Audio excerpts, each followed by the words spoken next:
बिस्मिल्लाहिर्रहमानिर्रहीम बिस्मिल्लाहिर्रहमानिर्रहीम। दोस्तों, मैं हूं अली मुमताज़ एडवोकेट और आप मुझे देख रहे हैं मेरे यूट्यूब चैनल पर। दोस्तों, आज मैं बात करूंगा कानून शहादत के आर्टिकल 17 के बारे में। कानून शहादत के आर्टिकल 17 में ये बात वाज़ेह होती है कि गवाहों की तादाद कितनी हो और उनकी अहलियत क्या हो, यानी कि competence and number of witnesses. तो इसके बारे में जो कानून कहता है, कानून शहादत 1984 आर्टिकल 17, शहादत देने के लिए किसी शख्स की अहलियत और किसी मुकदमे में मतलूबा गवाहान की तादाद अहकाम इस्लाम के मुताबिक मुतय्यन की जाएगी, जिस तरह कानून कुरान मजीद और सुन्नत से तयन किया गया हो। यानी कि जो कानून जो कुरान ने और सुन्नत ने वाज़े किया है, उसके मुताबिक किसी भी मुकदमे में गवाहों की अहलियत और तादाद को ज़ेर बहस लाया जाएगा।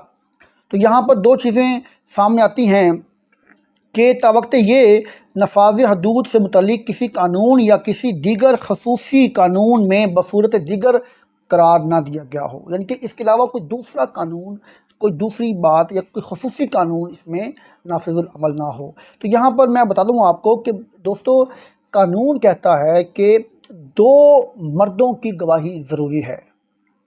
किसी भी मुकदमे में किसी भी इशू को साबित करने के लिए दो गवाहों का होना ज़रूरी है। उसमें दो मर्द हों या एक मर्द और दो ख़वातीन हों। दो ख़वातीन की गवाही एक मर्द के बराबर होगी।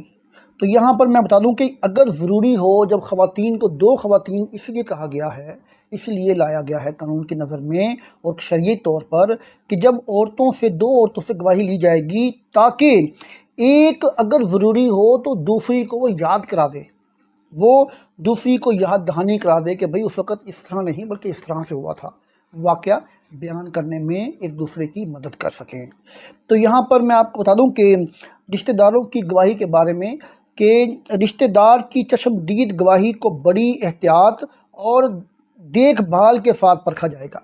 यानी कि अगर कोई रिश्तेदार किसी मुकदमे में शहादत देता है तो उसकी गवाही को बड़ी एहतियात और देखभाल से परखा जाएगा। ये बात वाज़ेह होती है 2017 में PCRLJ नोट 244 और 260 में। इसके अलावा एक गवाहों के बयान के ऊपर कानून है कि कोई ऐसा कानून मौजूद नहीं जिसके मुताबिक किसी फरीक का रिश्तेदार बतौर गवाह बयान ना दे सके या इस बयान पर इत्माद ना किया जाए। इसी तरह मतवफ़ी से रिश्तेदारी होने की बिना पर इस रिश्तेदार की गवाही से इनकार नहीं किया जा सकता कि अगर कोई शख्स खुदा न खास्ता कत्ल होता है तो उसका अगर सगा भाई गवाही देने के लिए आए तो उसको इस बिना पर गवाही से इनकार नहीं कर सकते कि ये तो उसका सगा भाई है या सगा मामू है या सगा बाप है या इसका कोई मतलब कि सगा रिश्ता है या करीबी रिश्ता है, तो हम इसकी गवाही नहीं लेंगे। कानून कहता है कि अगर गवाही देने का जब वक्त आता है तो रिश्तेदारी को हम उसमें हायल नहीं होने देंगे, बल्कि कोई भी शख्स आकर किसी भी केस में अपनी गवाही दे सकता है। अच्छा, तस्दीकी गवाहान के बारे में कानून ने क्या कहा है?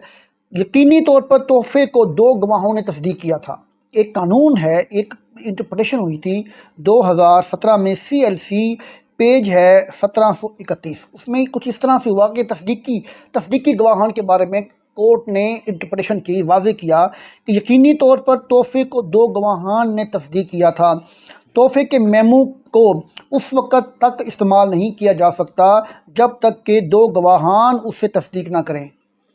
ठीक है, मुद्दईयान ने सिर्फ एक गवाह पेश किया। कानून के मुताबिक दुरुस्त तोहफे के लिए ज़रूरियात को पूरा नहीं किया गया। यानी कि अगर कोई शख्स कहता है कि ये तोहफ़ा मुझे फ़लाँ शख्स ने दिया है और वो फौत हो गया, तो उस तोहफ़े को साबित करने के लिए दो गवाहान की तस्दीक होना ज़रूरी है। इस केस में 2017 में CLC पेज 1731 में एक केस था, ये नंबर है केस का, जिसमें वाज़े हुआ था कि अगर कोई शख्स एक गवाह पेश करता है तो ये नाकाफ़ी गवाही है। अगर आपने अपनी मलकियत साबित करनी है किसी तोहफ़े के ऊपर कि तोहफ़ा मुझे दे दिया गया था, तो आप कम से कम दो गवाहों को पेश करेंगे। जबकि इस केस में एक गवाह को पेश किया तो अदालत ने कहा कि आपने तोहफ़े के درست ہونے کے لیے جو ضروریات تھیں وہ پوری نہیں کی، لہٰذا یہ آپ کا معاملات ہم نہیں مانتے۔ اگر آپ 2 گواہوں کو پیش کرتے تو وہ ٹھیک تھا، آپ نے 1 گواہ پیش کیا، لہٰذا ہم نہیں سمجھتے کہ یہ تحفہ آپ کو دیا گیا ہے۔ تو دوستو یہ تھی میری آج کی دوسری ویڈیو۔ اب انشاءاللہ تعالیٰ میں آپ سے دوبارہ بات کروں گا انشاءاللہ نئی ویڈیو کے ساتھ، تب تک کے لیے اللہ حافظ۔